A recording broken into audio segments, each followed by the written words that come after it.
Heavy Hitters is the best set we've seen in a long while in Flesh and Blood, and in this video, I'm going to talk about the myriad reasons why. After the game was in a powering down phase in 2023, we're now entering 2024 with an absolute banger of a set, bringing with it power, fortune, and hopefully a new golden era of the game. Being a set with brutes, guardians, and warriors, Heavy Hitters feels like a second Welcome to Wraith, minus the ninjas. This return to the earliest days of the game feels really good after the cyberpunk-themed bright lights, and all of the new heroes feel strong, unique, but not overly busted. Personally, I am super excited for Kasai, but the new KO and Victor both look pretty cool as well with interesting designs. Betsy feels like a wagering Bravo, and Olympia feels, I'll be honest, a little bland, but still pretty cool and considerably powerful. And Reinar, well, Reinar gets his 69th reprint, so there's that. But in all seriousness, this set does a lot for these three classes, balancing them all out and giving each a solid dose of power. The new brute mechanic Beat Chest is an incredible way to make the class less varianced, allowing you to now choose whether you want to discard, and it specifically discards an attack with 6 or more power. This is a huge upgrade from the random discards that plagued the brute class before. Not to mention that there's a distinct lack of dice rolling, the only cards doing it being KO's Rare Helm Knucklehead and the specialization Reckless Charge.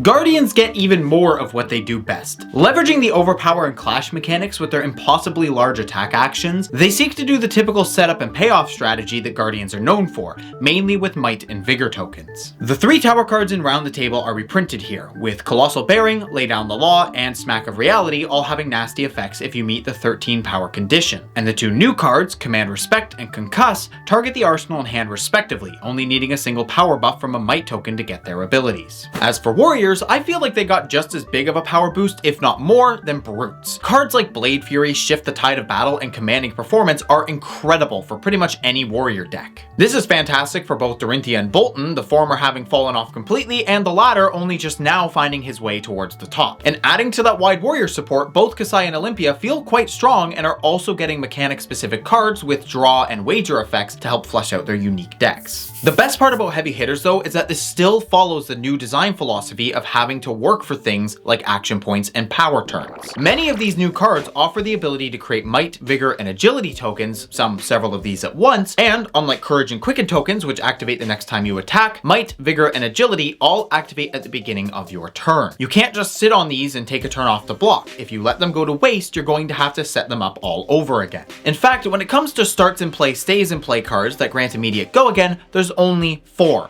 All of them being weapons. These 4 are the reprint of Mandible Claw, the new warrior weapon Hot Streak, the new Luminaris, also known as Lag, and the assassin weapon Graven Call. The first 2 of these offer go again after a specific condition is met, one requiring you to have thrown a card in hand away, and the other requiring the opponent to block with an attack action. Luminaris Angel's Glow is a very strong weapon for Prism, but is strictly weaker than the OG Luminaris, which is a good thing. It only grants go again to a single Herald and then an Angel, limiting what cards can be abused in the deck, and still leaving Prism a victim of Phantasm Poppers as well as her low starting life total. As for Graven Call, this weapon is the only non-conditional go again card, attacking for 1 with piercing but no on-hit effect. And while it can be brought back from the grave with an attack boost after destroying itself with something like Flick Knives, you still have to go through the process of getting the silver to do so. Now both Lag and Graven Call lead me to another awesome aspect of Heavy Hitters, as well as the last few sets, that being the expansion slot. Full supplemental sets have been a thing for all of Flesh and Blood's existence until now, starting with Crucible of War and ending with Dusk Till Dawn. The plan moving forward is to have fully draftable sets for the game, with the expansion slot now being used to offer support to multiple classes rather than entire sets being dedicated to this. To be quite frank, while Crucible of War was an incredible set, as we've gotten more and more classes, supplemental sets have just had to stretch themselves so thin or be very specific like Dusk Till Dawn, so it's probably a good thing that they're going away. And I think the expansion slot is great. Cards like Lag and Graven Call, Coercive Tendency, Ancestral Harmony, and Reelin are a great way to expand the card pool and offer power to heroes that needed it. It's also a great way for them to add more fun cards like the multiplayer designed Ether Arc, or forward the story with cards like Smashing Performance from Bright Lights, which foreshadowed Heavy Hitters. But not only are all these class cards great in the set, the generics are as well. Powerful generic cards at all levels of rarity are a huge asset to a game like Flesh and Blood, allowing for more interesting and complex deck building and gameplay by allowing decks to somewhat break the restrictions of their class. This is very important for the balance of the game, as not not every class has access to things like disruption or good defensive options. Cards like Command and Conquer and Sink Below help equalize the field and also offer a benefit when building a new deck, as these cards can easily be slotted into anything. I mean, could you imagine having to deal with heroes like Bravo or Azalea without good generic defense reactions? In heavy hitters, we're getting interesting sideboard cards like Nasty Surprise, Pay Up, and Ripple Away. On top of that, we've got what will likely be the Chase Majestic of the set, Standing Order. Being a 0 for 4 is already really solid for some decks, but the ability to tuck a card you don't need to buff its attack and defense, the flexibility here is incredible, letting you clear an unusable card in Arsenal to either attack for more or block more, which is great with all the overpower and dominate in the game. Not to mention that it turns into a popper versus Dromai in Prism,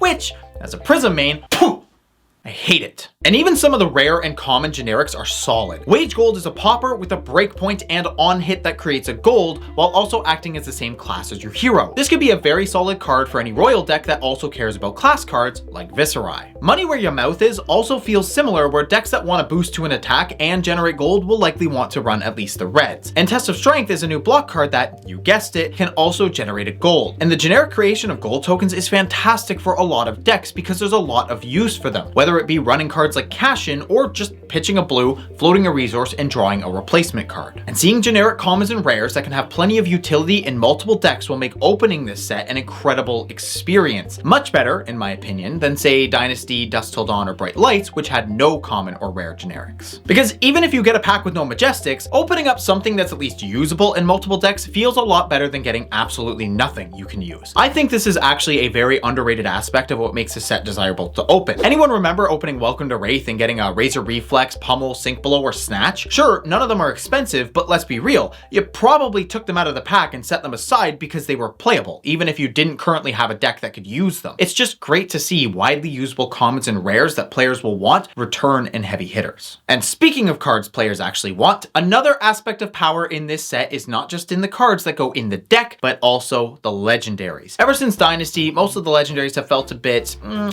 in power level. Some saw slight play here and there, and Crown of Dominion was always awesome, even more so now, but a lot of these were just less powerful than cards that come out before them. But with heavy hitters, all of these legendaries are really solid. Apex Bonebreaker is a huge upgrade from the Gambler's Gloves or Skull Crushers. Aurum Aegis, while only usable in Victor, is strictly better than Steel Braid Buckler. Brains of Bloodspill offers more value over the course of a longer game than Courage of Bladehold. Gauntlets of Iron Will is an upgrade from Crater Fist, and the new generic helm, Balance of Justice, is arguably even better than Crown of Providence, at least in some matchups, like against all these heroes using gold tokens. Not only are powerful and unique legendaries great for putting in your decks, they're also great at supporting the value of a set on the secondary market, which is great for stores. And while not every legendary is going to be equally desirable, I'd be very surprised and disappointed if any of these drop to Diadem of Dream State prices. If they do, I'll eat Mr. Ribbits. Yo, what now? Now, at the time of scripting this video, we're still approaching pre-release, so of course prices will fluctuate as decks find their place in the meta. However, there is a lot of interest for heavy hitters, and I think this will do wonders for card demand. There is just a lot to love about heavy hitters, from the card design to the old school melee combat, the gladiator arena setting, the epic art of the set, and just a hell of a lot more. In fact, I think fellow YouTuber Stackswell said it best in a video he did on the set. This set is busted, bro. I haven't been this excited to buy a Flesh and Blood set, a Flesh and Blood sealed set, a sealed case. I haven't been this excited in a long time. I really don't think it can be understated how important the current game state is for heavy hitters though. With the old broken heroes gone, it now feels like we're starting to see a tiny bit of power creep again, which is necessary for games to be successful. Strong legendaries,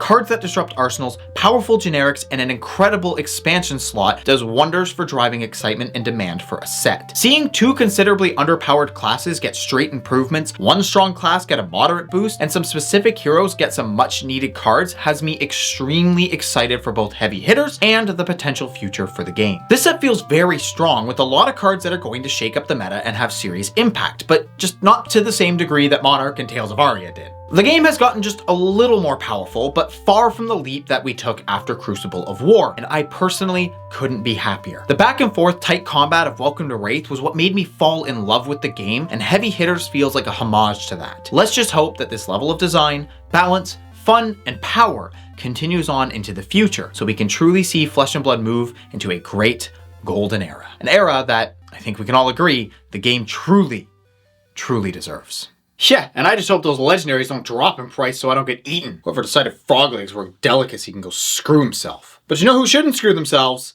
the lovely patrons of this channel. Patrons like the Giga Chad Saint, Geeks First, Elixir, Smokeopotamus, John, Ty, James, Chemical, Bryant, Transient Fire, Dark Memoria, and the newest one, Big Hungry. Then we've got the Alpha Chads Thomas and Sajima, and the Super Chads Bruno, Thal, Cece, Eric, Ben, and Yogbadoodles21. Thanks again as always, and stay Chadly, my friends.